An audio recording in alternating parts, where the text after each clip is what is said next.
আজকে সকাল থেকেই প্রচুর পরিমাণে বৃষ্টি হচ্ছে, মেলা যাওয়ার প্ল্যান করছি, দেখি কি হয়। তো গাইস বৃষ্টিটা কমে গেছে, তো বেরিয়ে পড়লাম খাচ্ছি যাওয়ার উদ্দেশ্যে। দেখো রাস্তাটা পুরোটাই ফাঁকা, বৃষ্টির জন্য লোকজন কম রয়েছে একটু।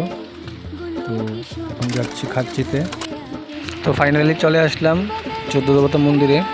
তো এখন ভিতরে এন্ট্রি নিচ্ছি। গুড়ি বৃষ্টির কারণে মেলায় ভিড়ও কম রয়েছে, ছাতা নিয়ে চলে এসেছে।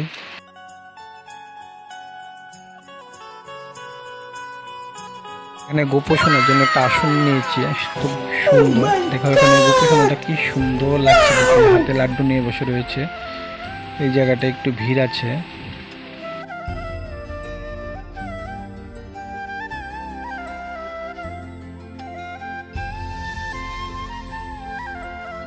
এসে সবচেয়ে আগে 14 দেবতা ঠাকুরকে দর্শন করলাম।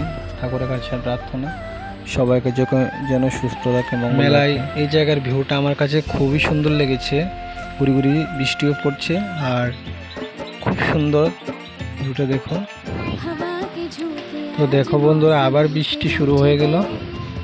তো মেলায় ঘুরতে ঘুরতে চলে আসলাম পেট পূজা করতে দোকানে। তো পেট পূজাটা করেনি, তো এগুলো খুবই সুন্দর, কিন্তু এবার মেলায় প্রচুর জিনিসের দাম।